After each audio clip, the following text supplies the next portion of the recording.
इस कहानी की लेखिका है सोनिया सैनी। पूर्ति, ये रेखा तो यहाँ मरी हुई पड़ी है।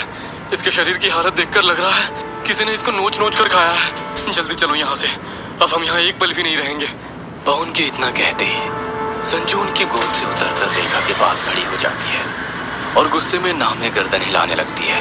पूर्ति तुम जाओ, मैं संजू को लेकर आता हूँ। पूर्ति तेजी से कमरे से बाहर निकलती है, तभी कमरे का दरवाजा अंदर से बंद हो जाता है। पवन जल्दी आओ। क्या हुआ पवन, कुछ तो बोलो। दरवाजा बंद होने के बाद अंदर से कोई आवाज सुनाई नहीं दे रही थी। पूर्ति को कुछ समझ में नहीं आ रहा था वो कहाँ जाए, किससे मदद मांगे। दौड़ते हुए वो घर से बाहर निकलकर सीधे पंडित जी के पास पहुंचती है और उन्हें सारी बात बताती है। मैंने आपको पहले ही सावधान किया था कि वो घर सही नहीं है। आपकी बेटी कब से ऐसी हरकतें कर रही है? क्या इस घर में आने से पहले वो बिल्कुल सही थी? वो दरअसल मेरी बेटी नहीं है, हमने उसे गोद लिया है। उसका पास तो मैं भी नहीं जानती। हमारे पास तो वो एक सप्ताह पहले ही आई है और पहले दिन से ही ऐसी गुमसुम सी है। तो चलिए सबसे पहले शेल्टर होम चलते हैं। आखिर ऐसा क्या हुआ था जिसकी वजह से वो ऐसी हो गई है? मैम, हमने संजू को अडॉप्ट किया है। मैं जानना चाहती हूँ कि उसके बायोलॉजिकल पेरेंट्स कौन थे और उनकी मौत कैसे हुई थी। सॉरी पूर्ति जी, ये हमारे नियमों के खिलाफ है। हम किसी भी बच्चे के बायोलॉजिकल पेरेंट्स के बारे में आपको नहीं बता सकते। आपको बताना ही होगा। मेरे पति की जान खतरे में है और मेरी मेड रेखा, उसकी जान पहले ही जा चुकी है। ओह माय गॉड, इसका मतलब जो भी अफवाह संजू के बारे में थी वो सब सच थी। प्लीज मुझे पूरी बात बताइए। मैं भी यहाँ पर अभी 1 महीने पहले ही आई हूँ। मुझसे पहले यहाँ पर जो मैनेजर थी उसकी भी अजीबोगरीब हालत में लाश बरामद हुई थी। शेल्टर होम में रहने वाले बच्चे कहते हैं कि संजू कुछ जादू टोना जानती है। एक बार किसी बच्चे ने उसका मजाक बनाया था। अगले ही दिन उस बच्चे का पैर टूट गया था। इसी तरह अगर कभी भी कोई उसे कुछ कह दे तो उसके साथ कुछ न कुछ अनहोनी जरूर हो जाती थी। एक दिन यहाँ की मैनेजर ने उसे कमरे में अकेले बैठकर हंसते हुए देखा। इसके बाद वो संजू पर नजर रखने लगी। एक दिन डिनर के समय सभी बच्चे डाइनिंग रूम में बैठकर डिनर कर रहे थे। मैनेजर ने देखा कि संजू डाइनिंग रूम में खाना खाने के लिए नहीं आई है। वो चुपके से उसके कमरे में गई तो पाया कि वो छिपकली और चूहे मारकर उन्हें चॉकलेट की तरह चबा चबा कर खा रही थी। उस दिन मैनेजर को गुस्सा आ गया और उसने संजू को काफी डांटा। कहते हैं उसके अगले दिन ही मैनेजर की लाश उसके कमरे से बरामद हुई थी। उस दिन के बाद से यहाँ तरह तरह की बातें होने लगी। कोई कहता है कि संजू जादू टोना करती है तो कोई कहता है कि उस पर शैतान का साया है। पुराने मैनेजर की मौत के बाद यहाँ मेरी नियुक्ति हुई और मैंने संजू के अजीब बर्ताव के कारण उसे एक मनोवैज्ञानिक के पास भेजना शुरू किया। डॉक्टर भार्गव ने ही मुझे बताया कि संजू का अजीब व्यवहार एक शॉक रिस्पॉन्स बिहेवियर के कारण है। अगर उसे प्यार और अच्छा माहौल मिले तो शायद उसकी हालत में सुधार आ जाए। बस इसीलिए मैंने उस बच्ची को आपको दे दिया। इतना सब होने के बाद आपने एक बार भी हमें ये सब बताना जरूरी नहीं समझा? क्या आपने जानने की कोशिश नहीं की कि उसके माता पिता की मौत कैसे हुई थी? और आपके पास आने से पहले क्या वो एक सामान्य बच्ची थी? मैडम, जब वो यहाँ लाई गई थी तब वो 1-2.5 साल की नन्ही सी बच्ची थी। रिकॉर्ड्स के मुताबिक उसके पेरेंट्स। क्या आप भी अपने बच्चों के हैंडराइटिंग से हो परेशान? तो चिंता की कोई बात नहीं, क्योंकि स्पेशल लिस्ट लेके आया है सैंक मैजिकल कॉपी बुक्स, जिसके वजह से आपके बच्चों की हैंडराइटिंग। शहर के ही सिविल लाइंस एरिया में एक बंगले में रहते थे। एक सुबह उसके माता पिता मरे हुए पाए गए थे। उनका मर्डर कैसे हुआ, किसने किया, ये पहेली आज तक सुलझ नहीं पाई है, क्योंकि घर का दरवाजा अंदर से बंद था। क्या आप उस बंगले का एड्रेस मुझे दे सकती हैं? प्लीज आप वेट करिए, मैं अभी रिकॉर्ड्स में से आपको देती हूँ। संजू के बंगले का एड्रेस लेकर पूर्ति वहाँ पहुँच जाती है और आस पड़ोस में पूछताछ करने लगती है। बेटा, यह घर नहीं है, मुर्दा घर है ये।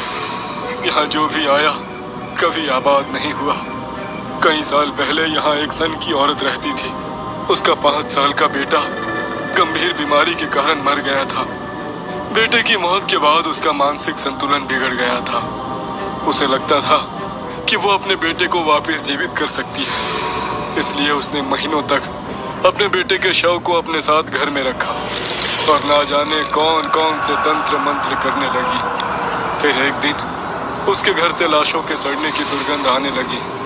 जब ताला तोड़कर लोग अंदर पहुंचे तो वहां का नजारा देखकर उनका दिल उछलकर मुंह को आ गया। बेटे की लाश के पास उस औरत की भी टुकड़ों में बटी हुई लाश पड़ी थी। पासी में ना जाने क्या क्या तंत्र का सामान फैला था। घर के अंदर कोई भी चोरी या लूट का निशान नहीं था। घर का दरवाजा भी अंदर से बंद था, इसलिए हर कोई यही कह रहा था कि जरूर उसको किसी दुष्ट आत्मा ने मारा है। पुलिस ने भी इस केस को सुलझाने की कोशिश की, लेकिन कोई हल नहीं निकला। सालों तक ये घर यूं ही खाली पड़ा रहा। फिर इस घर को किराए पर देने की कोशिश शुरू हुई, लेकिन कोई भी किराएदार यहाँ एक रात भी नहीं टिक सका। अगले ही दिन सब यहाँ से भाग खड़े होते थे। आसपास के लोग तो इस बंगले को भूतिया मानने लगे थे। फिर एक दिन सुनने में आया कि एक परिवार ने ये बंगला खरीद लिया है। बंगले की साफ सफाई कराने के बाद वे लोग यहाँ रहने आ गए। हमें लगा था कि बाकी के किराएदारों की तरह ये भी दिन दो दिन में भाग खड़े होंगे, लेकिन इस बार ऐसा नहीं हुआ। वे लोग आराम से इस बंगले में रहने लगे। जब 6 महीने तक वे लोग यहाँ रहते रहे तो हम भी यही समझने लगे कि शायद वो बुरा साया इस घर से हट गया है, लेकिन ये हमारी भूल थी। उनके घर काम करने वाली बाई ने बताया कि उनकी छोटी बच्ची कोई नॉर्मल बच्ची नहीं है। वो अकेले में कमरे में हंसती है, बातें करती है। 2 साल की बच्ची कुछ अजीब अजीब सी शक्लें बनाने वाली भयानक स्केच बनाती है और हमेशा अलग थलग सी रहती है। वे दोनों पति पत्नी दिन भर काम के सिलसिले में बाहर रहते थे, इसलिए उनकी बाई ने उन्हें बच्ची की हरकतों के बारे में बता दिया। इस घटना के कुछ ही दिनों बाद उन दोनों पति पत्नी की लाश इसी घर से बरामद हुई थी।